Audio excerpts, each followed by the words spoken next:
Thank you for downloading this podcast, which was recorded before newspaper revelations about a couple of members of the cast of this particular Doctor Who story.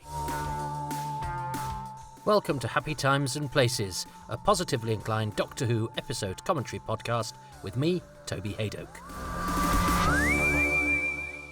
Hello, my name's Jenny. I'm BlueBox99 on Twitter. Toby's very kindly asked me to join in his podcast, so I thought I'd do a New Who. So my favourite New Who from the first series, which was Christopher Eccleston's series, is Bad Wolf, Parting of the Ways. Well, hello. Parting is such sweet sorrow, but let's try to disprove that as you join me before the parting of the waves. Jenny at BlueBox99 has nominated this story. You heard from her briefly before, and you'll be hearing from her at the end, where she will be telling me and all of you what her favourite things about this episode are. We've already done Bad Wolf. She's not the only person I've heard from about these two episodes. I have a Patreon page, and I extended the offer to some of the subscribers there to offer their thoughts and or questions on this. So before we go to Partings of the Waves, Pete Adamson, hi Pete, said about Bad Wolf that his favourite moment from Bad Wolf was the scene where the android kills Rose and Eccleston's expression as he touches the dust on the ground while the diegetic sound is drowned out. It is a great moment, and you know what? I was so busy going, and there was some idiot on Gallifrey Base who thought that Captain Jack was swearing at that bit.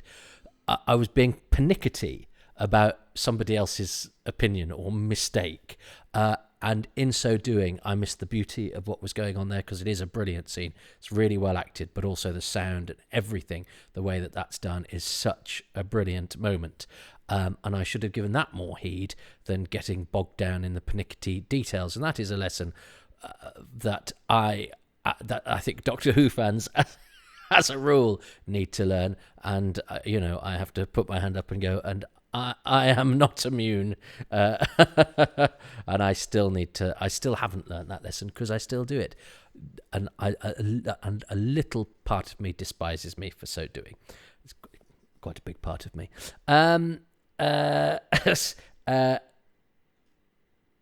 a couple of people, Nathan Morse. I can do some of the questions during the thing, but Ian Key says he loved the link to the game shows in Bad Wolf.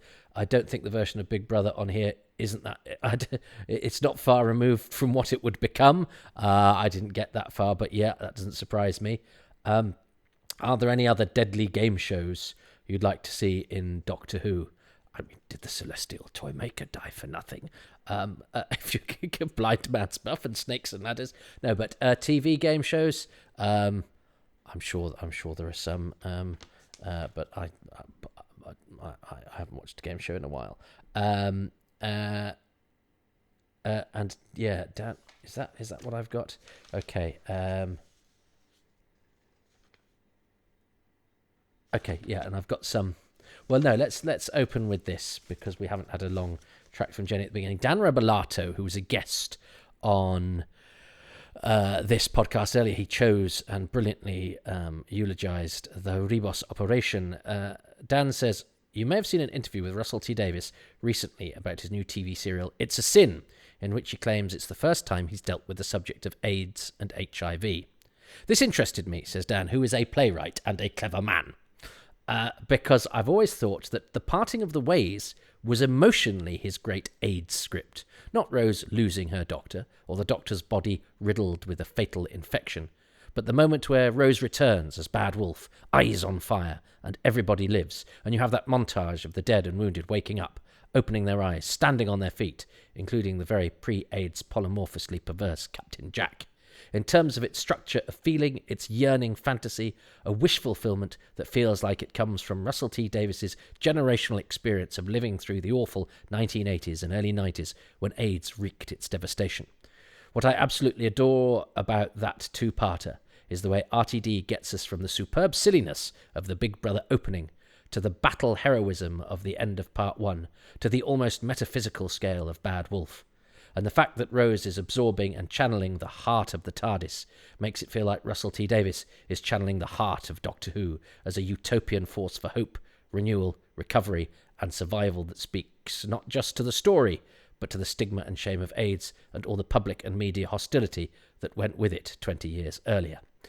And with that, the cleverest things that are about to be said during this broadcast have been dispensed with.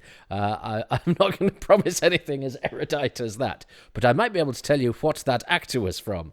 But I will leave Dan's words hanging in the air because as I'm recording this, It's a Sin is currently being talked about in parks and offices and on Zoom calls all over the country because of the incredible impression that it has made. And I hadn't thought about it in those terms, but Dan's commentary is fascinating.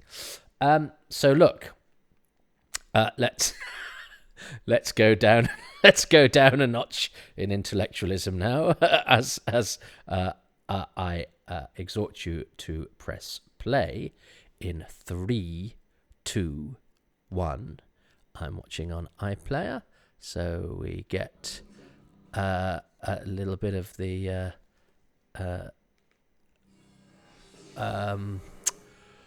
a little bit of last week's. A reminder, although this is, of course, a very, very different episode. You know, loads of the characters from the first episode from Bad Wolf do not make it through. And those that do are in a very different... We're now in a sort of siege battle mentality where we were in a sort of perverse game show mystery thing. So it's great how it's a game of two halves. This is the first season finale since Doctor Who came back, and the first regeneration. Dan's tract was full of spoilers, but if the first time you're experiencing Parting of the Ways is with me talking over to it, you deserve everything you get. Alexa, Volume 4. It's slightly loud, but my Alexa, I have the Corporal Jones of Alexas. She will respond very shortly. There we go, you see. So let's see if the Daleks like it up 'em. So it's funny because the Daleks, of course, the Daleks weren't going to be. Look at that special effects shot. The Daleks were not going to be in this series. Would this have been any different without them? Do you know what? Yes, it would. And I mean, I like the Daleks, but again, because they're so familiar, I like to think I'm probably more the sort of person that gets excited by Return of the Macra because, I'm a bit of a connoisseur. No, there is something primal about the excitement of seeing the Daleks. And I don't think any other creature could have given this the sense of climax that it has. The sheer weight of history, and of course, but most people watching this wouldn't have had that weight of history with the Daleks. So well done, Doctor Who, for establishing the Daleks with one episode and a sole Dalek as a force whose return was going to be an extraordinary thing. The design is great. I wasn't sure I'd like the big ears. They're not. I know they're not ears, but they look like ears. They're where ears are. Because the movie Daleks have those, and I always think they look a bit. They don't quite work on the movie Daleks for me. It's almost like, oh, you're doing it big because you can, because it's a big screen, but it's not there. And yet they work better on these sort of chromy tank Daleks and the rivets and everything. That's such a great updating of the design. I'm just reminded of the DVD extra where is it a DVD extra where they get Raymond Cusick, who was a very clever man who designed the Daleks, and I think they said, well, what we'll do is we'll get him and we'll show him the new Daleks, and he'll be so proud of his work. And he just saw it, well, it's a bit of a dog's dinner. I see everybody trying really, really hard, and him not perhaps being as effusive and gracious as they'd hoped he would be. Bless him. He's the intensity of Eccleston's Doctor and the hauntedness. You can tell that he's so great at telling us that whatever went on before we saw him was scarred him. And of course, I mean, we'd had the announcement that he was going, which in retrospect, I think was probably a good thing. Actually, Lever wanting more. I think a sense that we didn't get everything that this Doctor promised us. Is quite good in the way that I sort of perversely enjoy the fact that there are missing episodes, and somehow think I appreciate Doctor Who more because there are bits of it that I can't have. There's nothing like unrequited love. I mean, the one who never said yes lives on as an eternal possibility, whereas the one who did, after the initial excitement has died down, can only ever be, become normality. So now I think the Doctor's confrontation with the Emperor Dalek is the last stuff that Eccleston shot, wasn't it? And oh my God, how many things did we think that was? I was on forums all week, everybody going, well, it's definitely Adam. And it's just a big Dalek. It's just the Emperor Dalek. We've never encountered this guy in this iteration of Doctor Who before, and we don't know if it's the same one as was in Evil of the Daleks. He looks totally different, so probably not. And that one blew up. It's a bigger Dalek than all the other Daleks. So it needs, it's an individual, a big bad that the Doctor can face off. Yeah, I love the way the Daleks back off there. I remember a friend of mine texting me, I think, saying that's a brilliant moment and it shows the Doctor's power. And that's a great visual, the Emperor of the Daleks. And again, this is. This is the revival of a show that, when it left us, couldn't do this sort of thing, and I'm not sure I envisaged after Rose with its rather coy approach to death. I don't think we see anyone die, do we? And Autumn's in a shopping centre. It's very well done, but it's it's people in costumes in a shopping centre. It's the Yeti on the loo in Tooting Bec. It's the Autumns at H&M. The idea that we'd be on a spaceship with floating Daleks and a giant Dalek, we weren't necessarily sure that was going to happen. The way they marshalled the resources here is great, and seeing the Daleks out of focus in the back. Joe Ahern, the director. It's his last credit on the show, and he deserves I think a lot of thanks for bringing that sort of cinematic quality and the sense of urgency and the sense of drama that this season has. Particularly its sort of notable sort of battle episodes. But again, rather than just go, oh yeah, the Daleks are, pepper pot Nazis, Russell T Davies has introduced the idea of blasphemy, and he tries to psychoanalyze them without getting too highfalutin about it, and he makes it add to the drama, but also that idea of them hating their own existence is somebody bringing a plausible reality to to the troll under the bridge, which is, but without making it mawkish or sentimental or hold up the story. It just gives it an extra layer, an extra reality. That bit with his head at the TARDIS door and the shooting. This is the season finale. This is the end of the Doctor, and we're all wondering. I mean, I spent the whole thing, watching the trailer, going, "So is that?" And there's a bit where he's surrounded later on. You go, "Well, that must be the bit where he, gets killed and regenerates." So there's a bit of sleight of hand with the regeneration at the end. I love the fact that Linda with a Y has stayed because she trusts the Doctor, and that's a great look to Rose. Little character dynamics. Roderick being a Burke downstairs. Um, I mean, he's there to show that not everybody is brave. And it's interesting how important that was to Russell T Davies, because we had the companion Adam who couldn't.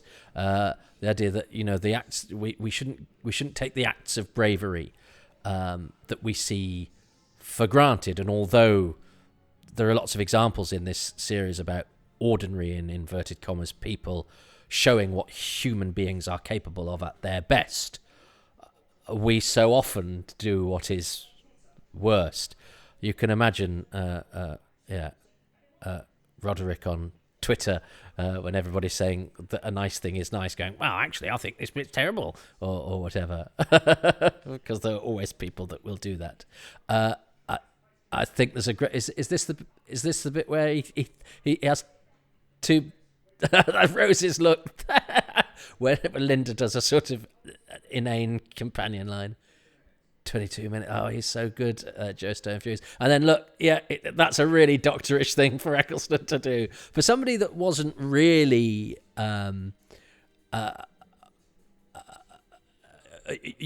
didn't really grow up with the Doctor Who as part of his milieu and is part of his thing. That's somebody who instinctively knows how to do Doctor Who. Gosh, and can you imagine this would have been done on a BBC Micro, 20 odd years earlier? Oh, goodness me. Bastic bullets. That's a reference to Revelation of the Daleks, isn't it? Orsini and his smelly squire Bostock have bastic bullets. I'm pretty certain of that. Oh, Linda with a Y, we love you with your hair in bunches and your desire to do us. Oh, yeah, and the Doctor gets a little bit. There's a little suggestion that that he's quite smitten with her, whereas of course, and it's such a, because it's playing with the idea that, because Linda, I think at the moment, is unkillable. Linda is not a killable character, and she does that little bit where she looks at the TARDIS, and there's a suggestion that what's she going to do to show that she's not up to Rose's standard? God, how funny! I'd totally forgotten the controversy around the fact this that's nothing of a man kissing a man having just kissed a woman, and it sort of parallels the EastEnders thing many years ago, where there was an episode of EastEnders where there's a kiss, I think, between Ian Beale and Cindy, heterosexual kiss, which caused no headlines, and a very innocuous, very chaste kiss between Colin, the gay character, and his boyfriend Barry, and it's not. And the next day, the Sun newspaper had the headline, "It's EastBenders." How far have we come? Well, actually, for some, not that far, because all those years later, that was still headline grabbing. Jenna Russell doesn't get credited as the floor manager in this episode, and I mentioned that to Russell T Davies when I interviewed him for my Who's Round podcast, and instead of coming, he just went, "Oh, we should have had somebody on that because she just got missed out. It was a mistake." Which is the sort of thing that you thought had probably been ironed out by modern television. There are examples in the old series of people being missed off the credits for various reasons. You think, well, with the way we do modern television now. In fact, I think the new series has probably got more examples as people have their eyes on other things. But I'm aware I'm going to do a podcast on people missing off the credits, because I suspect only I care, but it does bother me more than it should. Well, I just think actors get so little, I think. We get no holiday pay, no pension. Unless you're hugely successful, I think you're largely seen as a failure. The least we can get is our name on the menu. One little question, says Pete Addison.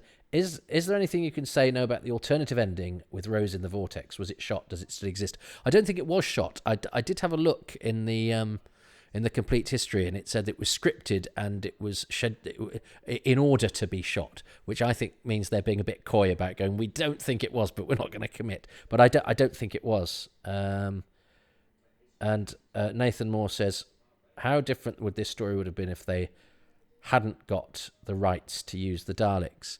Well, I can't speak for people that didn't know who the Daleks were, but I remember when the Daleks weren't necessarily coming back. I wasn't that bothered. I was so excited about Doctor Who coming back. I didn't need the Doctor Who, classic Doctor Who had whole large chunks of its history where there weren't Daleks. But then when it was revealed they are coming back, I got unnaturally excited. But for a new audience, they established the big bad in that one episode and brought them back for the finale, and did that effectively with very good writing and an adaptation of an existing design, but good design work.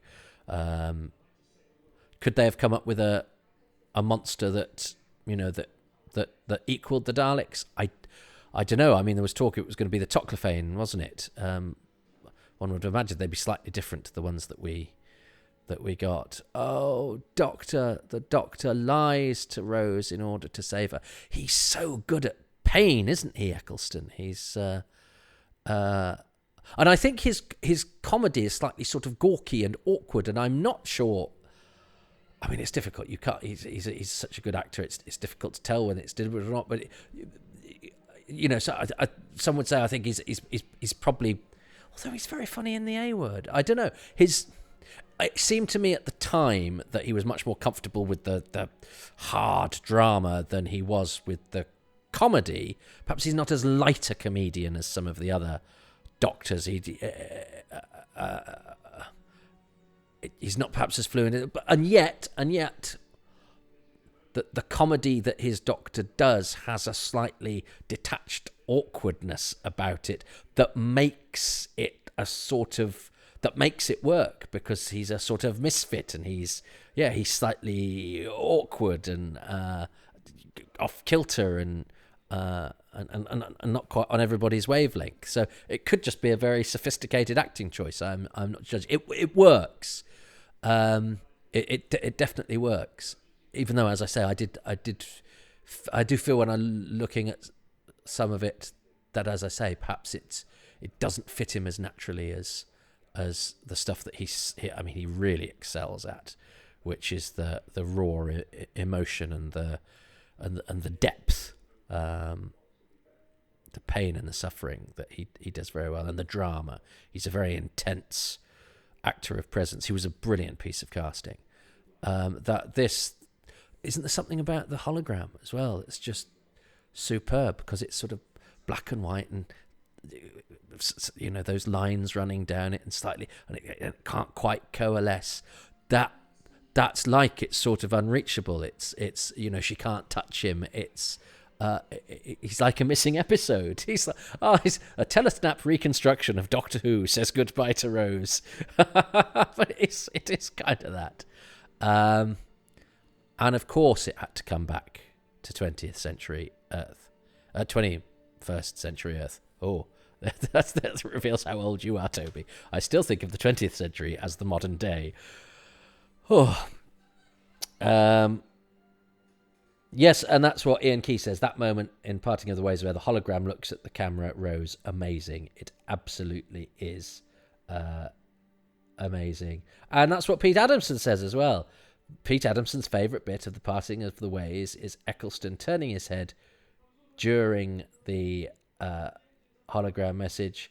It's strangely chilling, bittersweet stuff. Man, I love that story. Yeah, quite right. It is really, really good.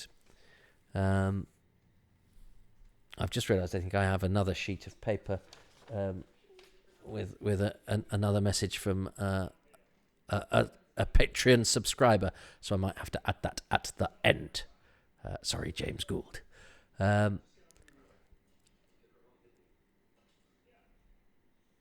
Captain Jack's brilliant.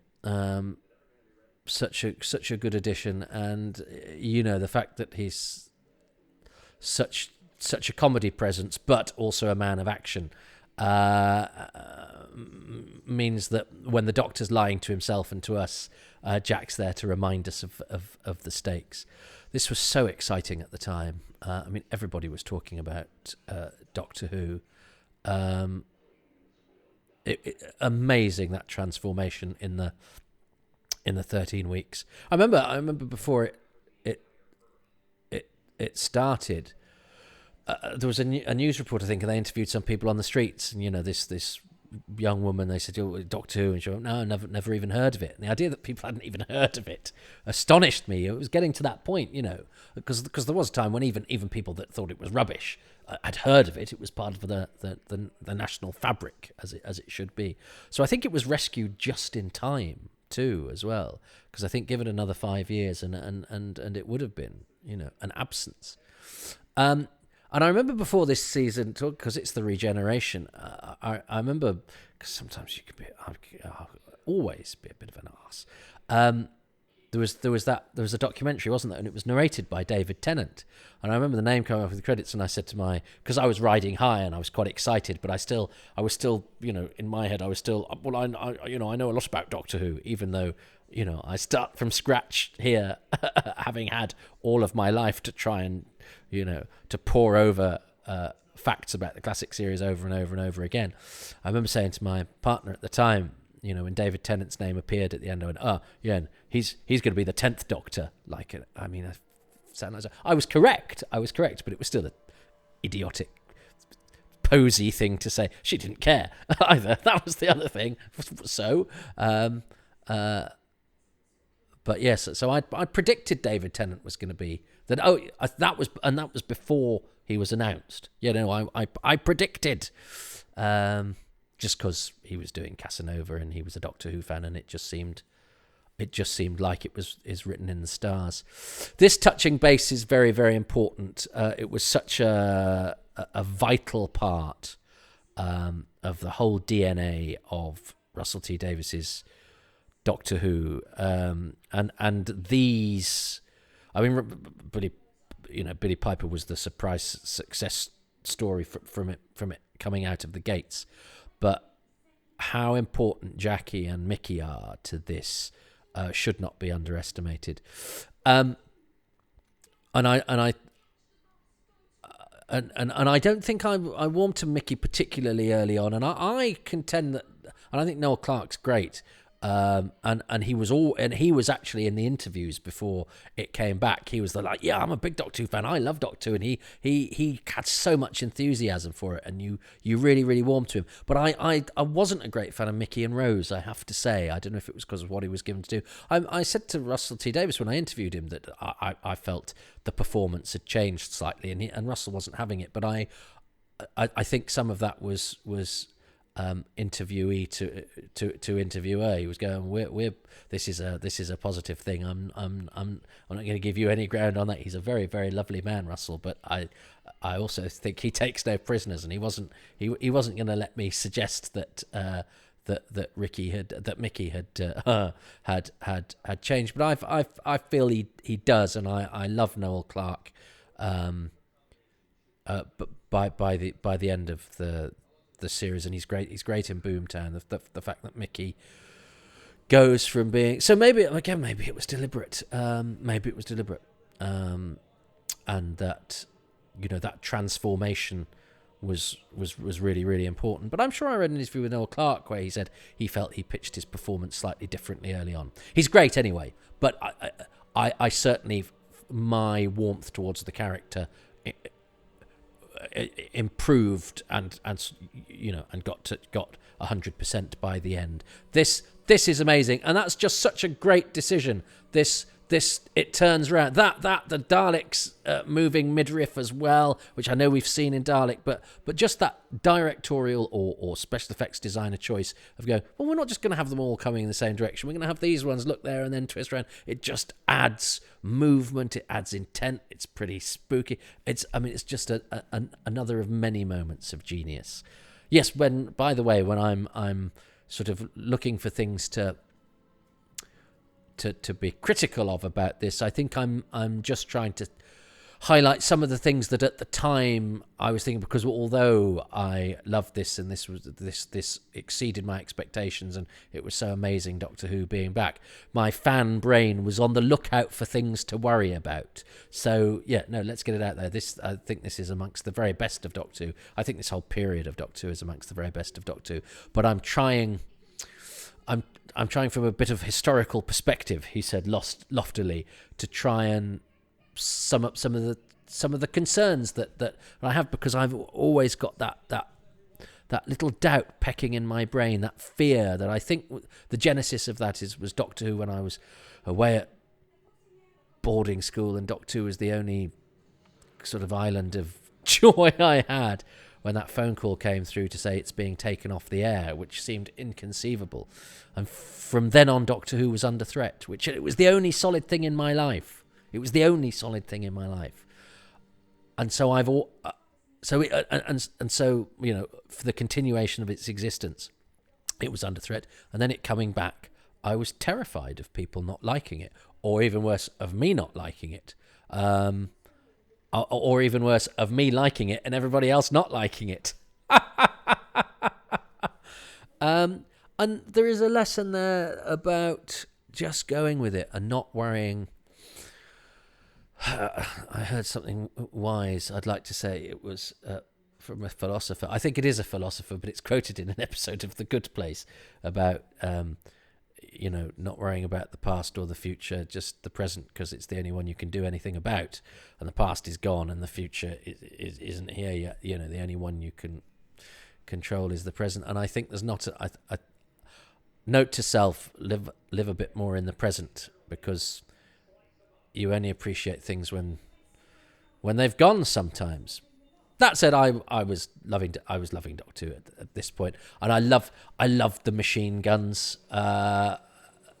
So absolutely fantastic, and the fact that you can see the bullets flying, it felt so grown up. And I know you had bullets and stuff in the machine guns in the Pertwee era, but I'd grown up with Davison, where they didn't really have an awful lot of gunfire apart from Resurrection.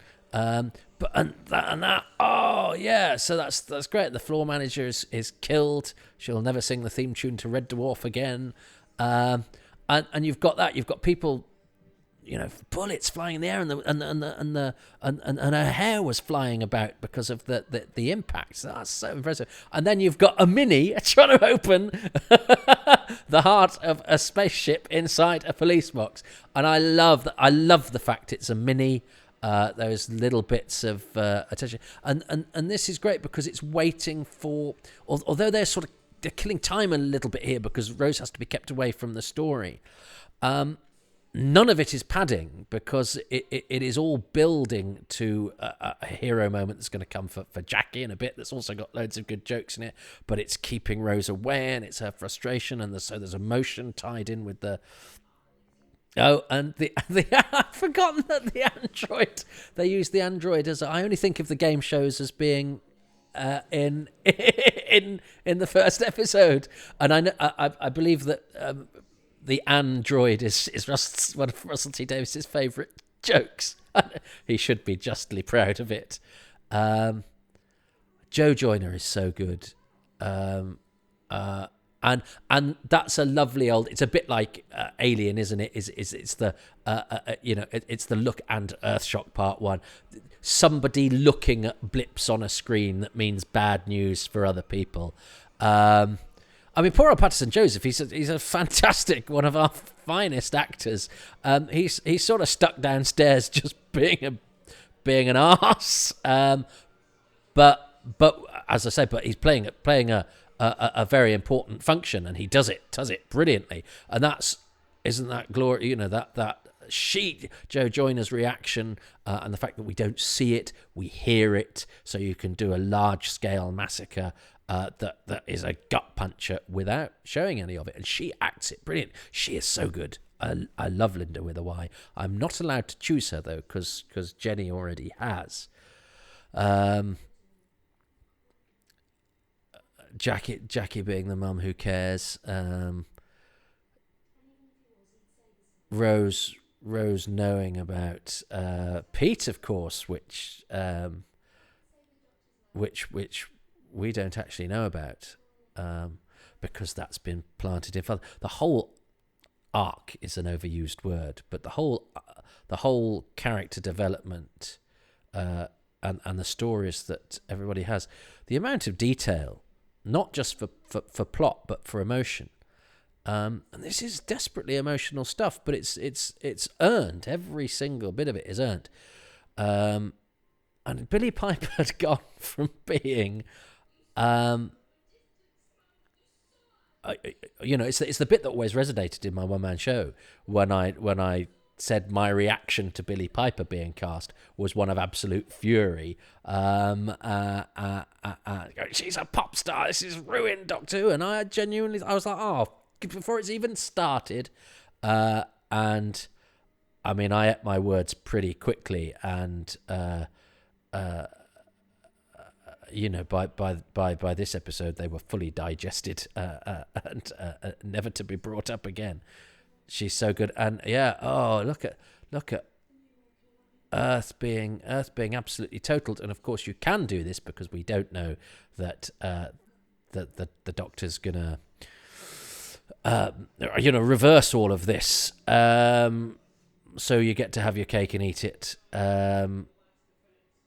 And this stuff's great, and I really like the two.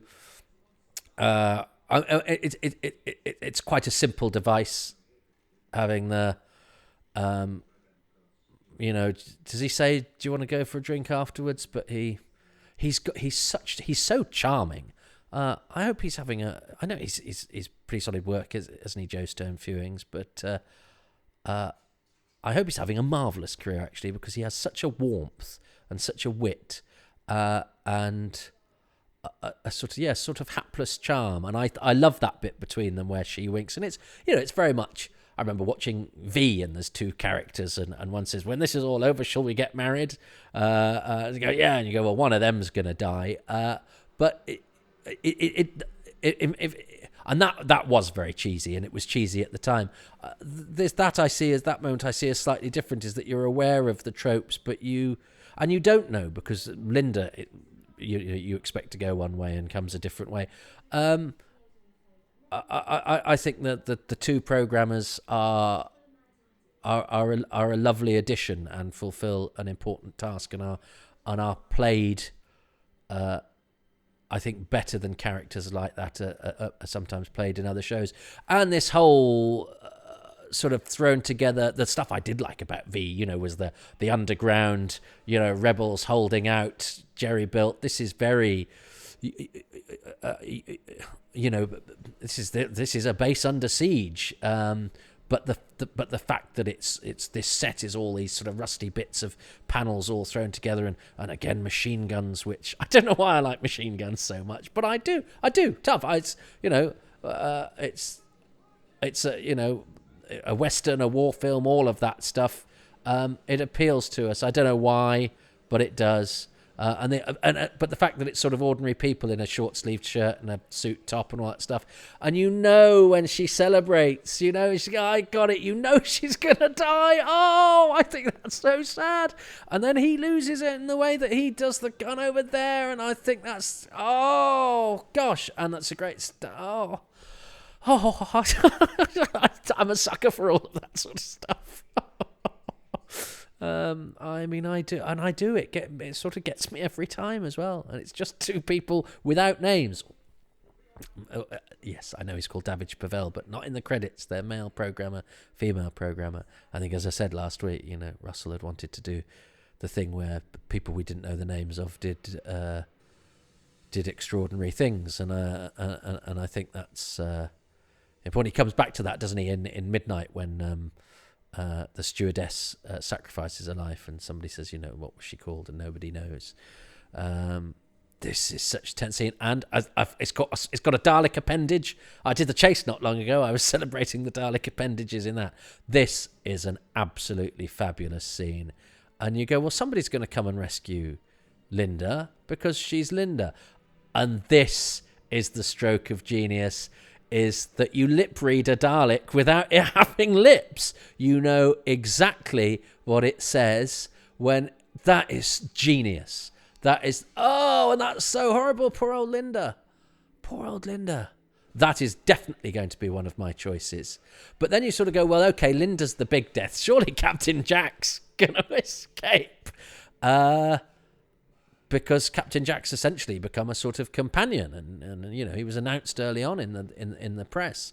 So, and I think it's, I was surprised by Russell T Davies being so good at the action stuff. I think because I'd seen his, Queer as Folk has a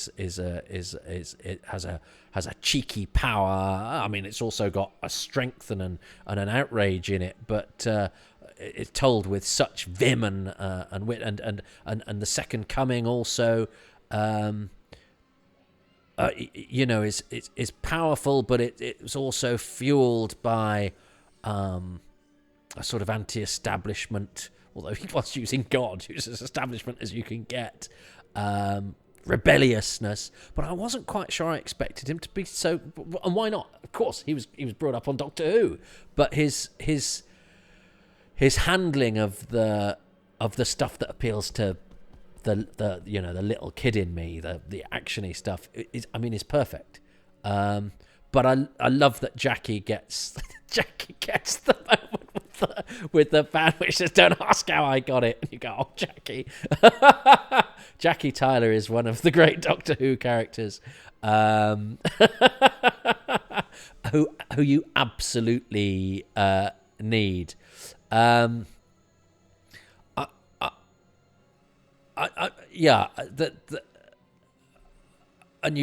you sort of don't know where this is going with the heart of the TARDIS. I mean, it's never a good sign when you throw the machine gun away, though, is it, Captain Jack? Because that's it. All you can do now is throw your shoes at them. But he's great, isn't he, John Barrowman? Yeah, I kind of figured that, and I love the way he holds. Oh yes, oh gosh, and I remember looking at my friend John Cooper, who did Time Flight.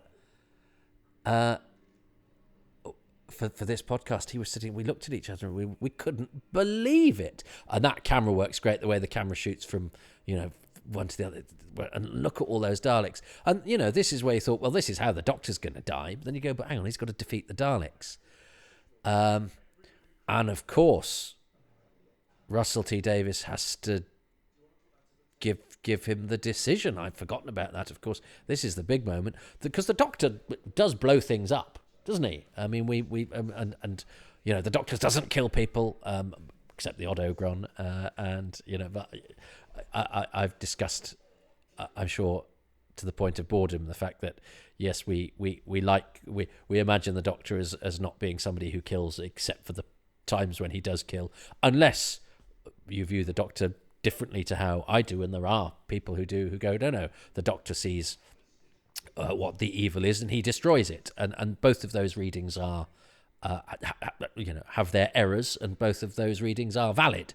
I take the hummus-eating Guardian reading liberal view, because we create Doctor Who in our own image. And this is the Doctor. This is the Doctor, of course, that stood by and said about Cassandra, everybody dies. And I remember thinking, is this a Doctor that kills people? And of course, he's the one that Satsuma's the Sycorax commander in the very next episode. But it needed, for this point, the Doctor to go, no, I'm not. There is a part that I don't do mass murder even of Daleks. But fortunately for him, Rose has had a look into the heart of the TARDIS, which, unlike Mickey's Mini, where I'm sure if you lifted the hood and looked into it, you just see some wires and an engine, the TARDIS has the crazy side effect of going, if you look into the heart of the TARDIS, you can reset the coordinates and also absorb the time vortex and do miraculous things. But, of course, it's not entirely miraculous things, because it comes with a price, which stops it from being a sort of Deus Ex Machina in a way, because if this was just a wave my magic wand and in one bound they're free, we'd have felt very cheated. I still, I think, at the time felt a little bit Oh, come on, that's a little bit. Because I think the ending of Boomtown, I'd be like, why is the TARDIS made to do that? Oh, well, all right, because Boomtown's actually a different kind of story, so it needs that sort of ending. All right, fair enough. But then when the same thing happened again 2 episodes later, which of course means that Boomtown has set it up, so it's a clever piece of foreshadowing, and it means that it's legitimate. I still nonetheless felt it a little bit magical at the time. I don't mind it. I don't really mind it so much now, partially because there's a cost. To Jack, who comes alive again, because of course he becomes immortal, which becomes its own curse. But there's a cost. Yes, she does this, but it's not a magic escape, because it costs the Doctor his life, his regeneration. And I think because everything else is so emotionally perfect, and the battles and the story, I think it earns it. And I think she is so good. And it's a clever sleight of hand, because you expect the Doctor to die at the sort of height of battle, and he sort of dies when the battle's over. It's almost like a sort of kick in the teeth, but then becomes celebratory, which was totally unexpected. And good drama is unexpected. Look at her face streaked with tears. Look at him, full of fear and regret. I mean, 2 better leading actors you couldn't hope for. I was delighted Captain Jack came back alive. And of course we get a kiss, which again, I mean, I would have thought would have been the end of the world. And it's not the end of the world at all. And the sort of thing I would have worried about. How do I feel about it? I mean, I grew up with the idea of the Doctor kissing anybody being a really bad idea. But of course, it has its cake and eats it, because it's not a kiss, it's a time vortex suck. He's not tickling her tonsils, he's sucking a time vortex. Lovely effect as well, by the way, and beautiful lighting at the back. And what a hero shot. Doctor. Yeah.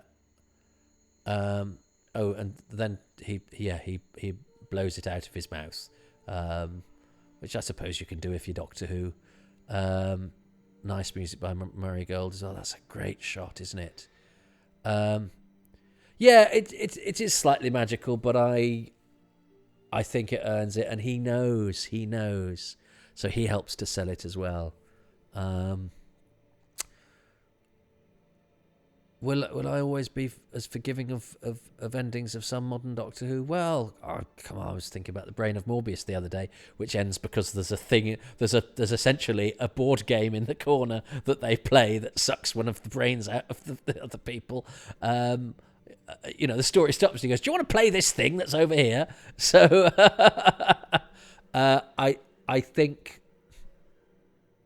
I think, and of course, Captain Jack is left behind because he has to be, because Rose has to get to used to the new Doctor next season.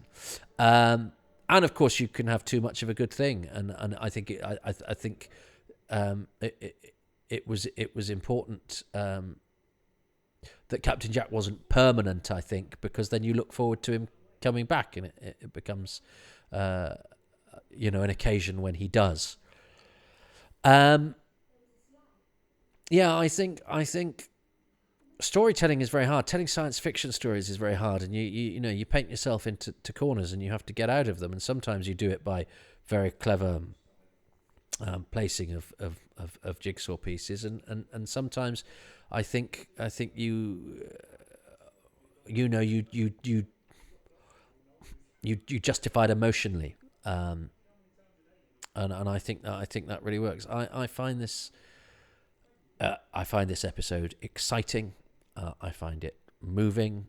I find it sad. I find it scary. I find it funny. I do. I think it's as good as Doctor Who gets. And I also wasn't sure about the sort of the post-story regeneration, but it needs it because he couldn't just collapse,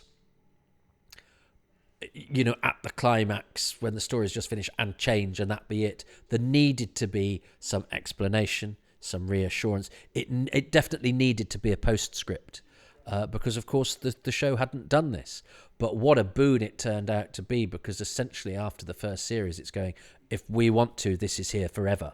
Whereas I think if Eccleston had done 2 or 3 series, I mean, I had friends here, I live in the north, who went, oh no, I don't like the idea of the new guy because Doctor Who's Christopher Eccleston and this northern bloke. So the fact that David Tennant came in pretty quickly and then established himself so quickly, I think was in the end did the series a great service.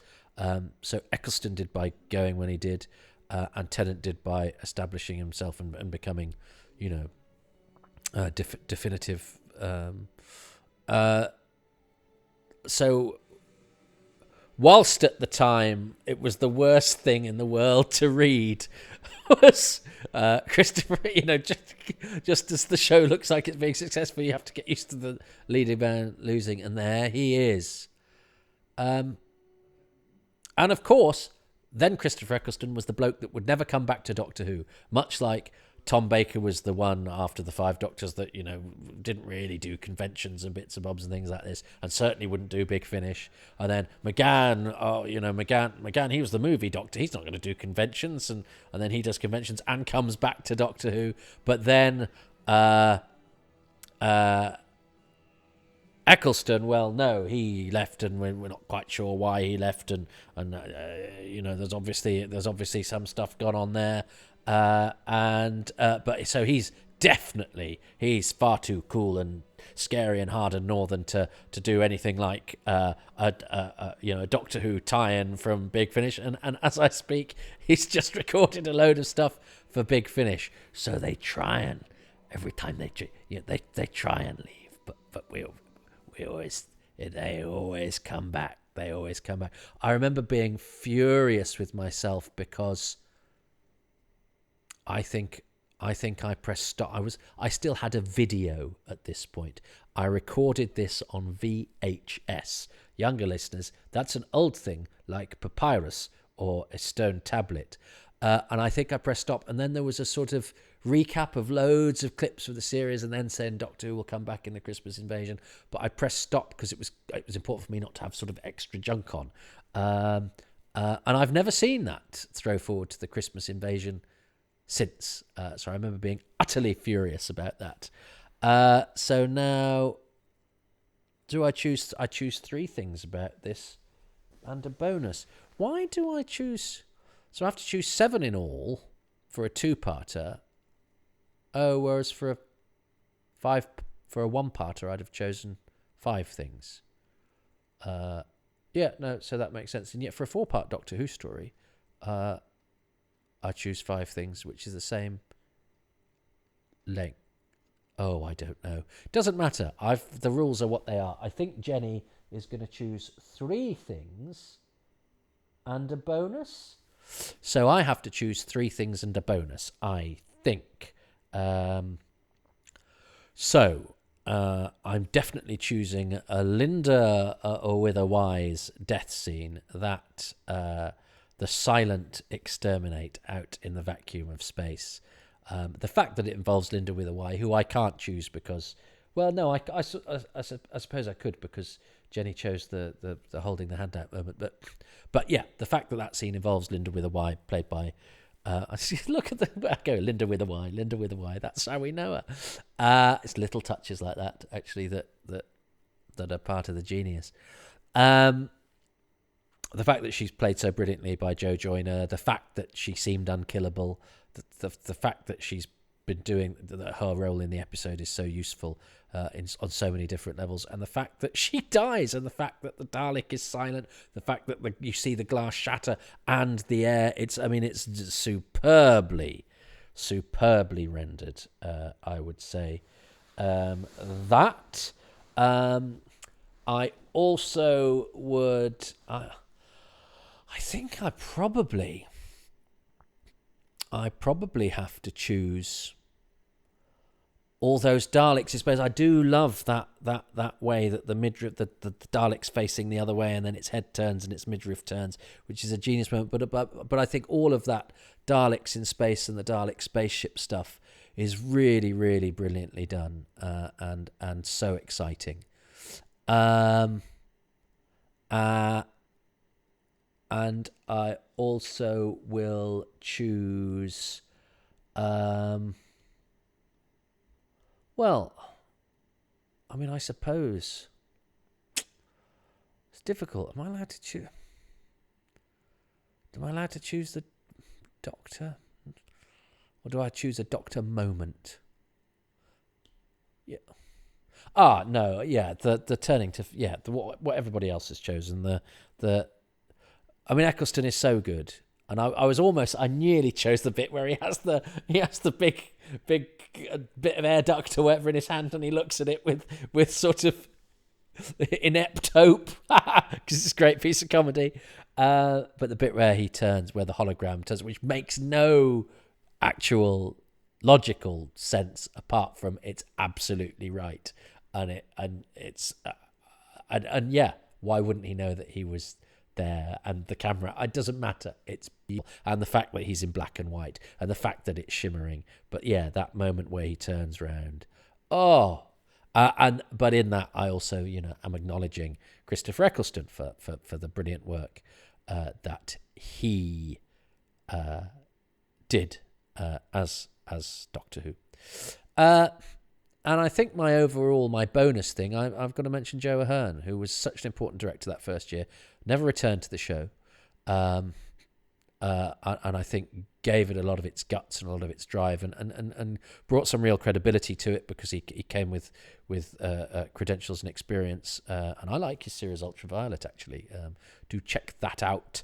I'd have liked to have seen that develop, because I think it's not perfect by any means, but I think had it had a longer life, I think it would have grown into something really, really interesting. And I still think it stands as an interesting piece of telly. Anyway, I could talk about Ultraviolet later. But I think Joe Ahern, and that ties in with all the battle scenes and the machine guns. I mean, me saying that I like the director is partly me saying I like the machine guns, but I think all of that action stuff he orchestrates so brilliantly. And remember, he's only got far fewer Daleks. Is it 3 or 4 than those that we see? So all of that is done, painstakingly and in stages, and it looks $1 million. It looks, and even now, I think some of the CGI now, we can see the joins where perhaps I couldn't, whatever it is, 15 years ago, but barely, and it doesn't matter. But I only say that because if you can see the joins, I don't think we could. I don't think I did 15 years ago. It looked incredible, and it moved at such a pace, and it's got such an atmosphere. And I think it's tonally, the way it juggles action, adventure, romance. Doctor Who is romance, which works without making it about soapy relationships, because I don't think it is. I think it works on a higher level than that. It's really good. It's really good. I really enjoyed revisiting that. Even though I was quite pernickety, but as I say, I think it's because I have to be, whilst I'm accentuating the positive, I think I worry about seeming like a crawler. Oddly, I don't worry about it with Old Who, but I worry about seeming... Why do I worry about what people think? Because I do all the time. Anyway, let's not get into that. But... yeah, the idea that because I guess Russell T Davies and Phil Collinson are out there and they're working, it's like, oh, he's just sucking up to those people who work in telly. No, I'm not. I'm genuinely not. I genuinely think it's superb television, and I think so maybe that's why I occasionally am pernickety, because I worry about seeming obsequious, and I should stop worrying. Anyway. No, you shouldn't, says somebody. What does Jenny think? Parting of the Ways. Okay, Toby, so here's my choices for Parting of the Ways. First one, the TARDIS materialising round the Rose and the Dalek Gardener. And after destroying the Dalek in the TARDIS, the Doctor remembers the Time War, and this is the moment that I wanted to sort of talk about. It goes really serious, and he just says, I was there. The war between the Daleks and the Time Lords, with the whole of creation at stake. My people were destroyed, but they took the Daleks with them. I almost thought it was worth it. Now it turns out they died for nothing. So that is just one of those moments where you can see in his eyes, Christopher Eccleston's such a good actor, because you believed him completely that he was seeing the Time War, he was seeing everything that happened, the devastation, and why did the Time Lords have to die, for nothing if the Daleks were there? So that's my first choice. Oh, that's a good choice, and brilliantly put as well, much more eloquently than I was. And I was talking a bit through that bit, and I'd forgotten, of course. I need to write these things down because I do love the bit where the Daleks back off when he yells at them. That is a very good bit. Maybe if I'd thought about it, I would have chosen that instead of the CGI Daleks in space. But I like the CGI Daleks in space. I don't care. But yeah, I could have easily chosen that. But I'm glad Jenny did, because she put very well why it works. My second choice is where the Daleks begin to cut through the door with a torch as Linda watches. The sparks, materialise on the other side of the door. And then more Daleks rise outside the observation window. And she just knows that this is the end, this is it. And the Daleks shut the glass and it exposes Linda to the vacuum of space, and it just kills her. And you can just hear a scream. The Doctor hears a scream over the communicator, and you think, how could that happen? And he couldn't save her, and he knew it. And I did not want her to die. I wanted her to be a companion. So that was a bit of a moment for me. I didn't want Linda with a Y to go. So that's the second one. Oh, so I've got a point, because Jenny and I chose the same thing. Well, a rare victory for me there. I think it will probably be short-lived. Third one. Rose is revealed as the TARDIS doors fly open, bathing the room in the light of the vortex. She's just seen more than anyone should ever see in the universe. And the Doctor's just horrified. You can see he's just totally horrified by it. And the Emperor Dalek just says, you can't hurt me, I'm immortal. And Rose just says, you're tiny. I can see the whole of time and space, every single atom of your existence, and I divide them. And she disintegrates the Dalek, just saying everything must come to dust, all things, everything dies. What a moment. You're thinking to yourself, her eyes are just yellow and she's just absorbed everything. And you're thinking, how can she possibly survive that? She'd just be a total mess, wouldn't she? So, that's my next moment. I love the way Jenny's explained that, because I am slightly reserved about the godlike thing. I was things that seem slightly magical, I always take a slight step back from. Even if maybe she just stepped out and gone, I have been augmented by tachyonics, I'd have gone, I don't know what tachyonics is, but do you know what I mean? I'd have, yeah. So I'm, but that's just a personal taste thing. I'm slightly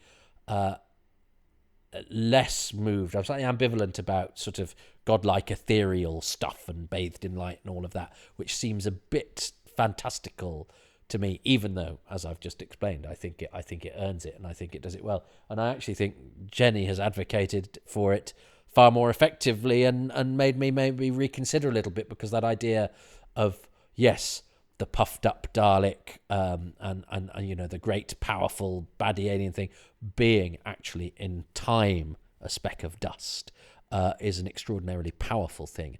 And a very important message as well, that puts everybody in their place a little bit. Every puffed up megalomaniac, every bully, every and also says to us about don't sweat the small stuff, because enjoy the bigger picture sometimes, because everything's so much bigger and so much better, as a Doctor Who character says a little bit later. So yeah, thanks, Jenny. You've made me sort of, I think your advocacy plays to what that's really about, rather than perhaps what my preconceptions and my pre-programming receives that as. Yeah, good. And the bonus moment it's obviously, I've got to choose this. It's got to be the regeneration scene. So, you know, the doctor's speech, Rose, before I go, I just want to tell you, you were fantastic. Absolutely fantastic. And do you know what? So was I. What a moment. It would have been the perfect ending if the series had come to its final moments. That message is just glorious. So those are my moments, and thank you for asking me, Toby. Loved it. Take care. Oh, take care, Jenny. Isn't Jenny fantastic? Follow her, Jenny at Bluebox99 online. I mean, Doctor Who fandom is full of men of a certain age who are cynical smartasses. Hello, and it's also full of some quite young, angry people as well, I think. Also, some very, very creative and lovely young people too. But I never fail to be enthused and just happy whenever Jenny posts anything, because her enthusiasm is unfettered. I don't think she's got a cynical bone in her body, and I think she leads by example by conducting herself in a joyous, kind, celebratory, and enthusiastic way.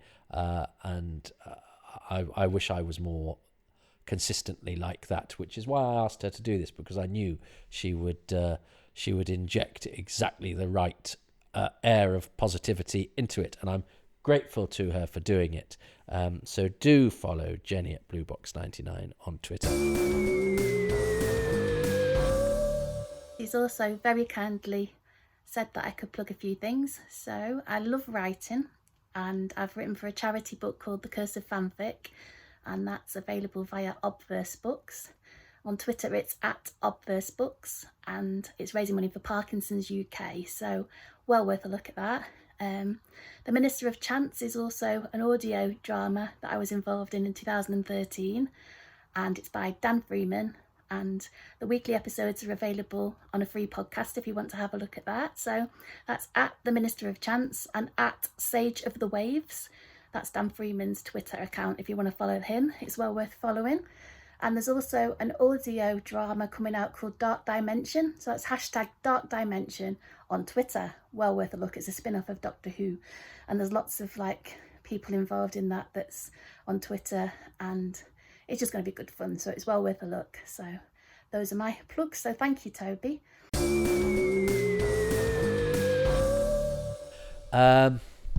Gosh, being a Doctor Who fan at that time was amazing. I still thrill to the transformation in just how I felt about life, actually, over that 13 weeks. I mean, yes, there was the excitement building up, and it was terribly exciting, all of that. So it was more than that 13 weeks.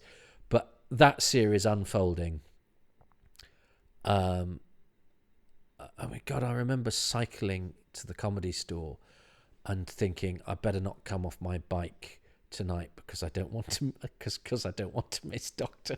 I don't want to miss Doctor Who. I just felt that everything was sort of happening right. And this promised that this wasn't going to be a one-off. The series was hugely successful. It had a couple of stumbling blocks, notably the exit of its leading man. But they said, oh, no. This was fantastic, but there's more to come. And by goodness, there's been plenty more. And what a ride it's been. And of course, without that series being as successful, I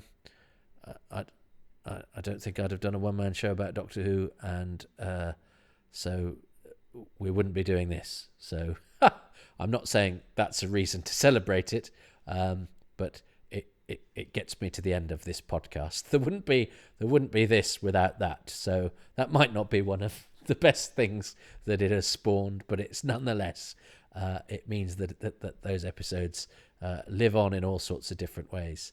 Well, look, it's time for us to part ways. That has been fantastic, and I will see you next time. Take care.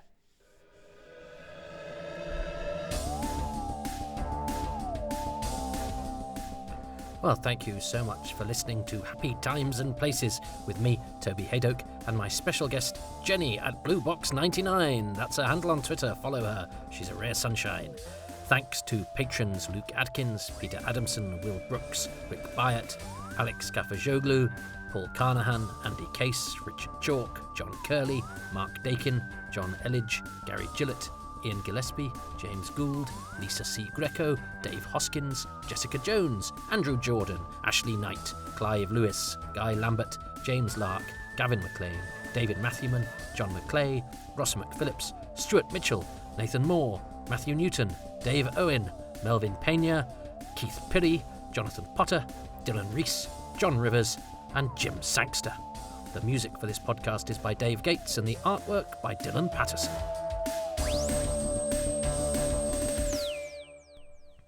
If you would like to stare into the heart of the TARDIS and join that list of illustrious people who contribute to making these podcasts possible, you can do so by going to patreon.com/Toby Hadoke. Tiers start from as little as £3 per month, and it's fairly egalitarian, so most of the goodies are available at that price.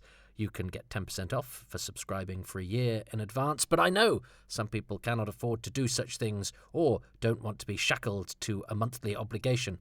You can go to ko-fi.com/Toby Hadoke and drop a few pennies into my coffers whenever you're feeling flush, or if I've said something that has particularly amused or enlightened you. I know the chances of those things are quite slim, and also I know that entertainment is very much free these days, and it might just be that you want to support me with words and star ratings. I'll take them because they all help. Those words and star ratings particularly help at iTunes or wherever you get your podcasts from, and they just really help to up the visibility and mean that more people listen to this, and that's what it's all about, really. I'm mostly grateful to you for just listening, so thanks for doing that, and it's much appreciated.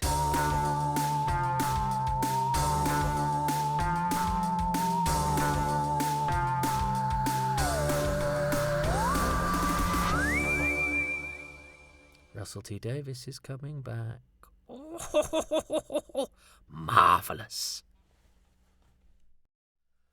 Or should that be fantastic? Oh, come on, it's both. It's marvellous and fantastic.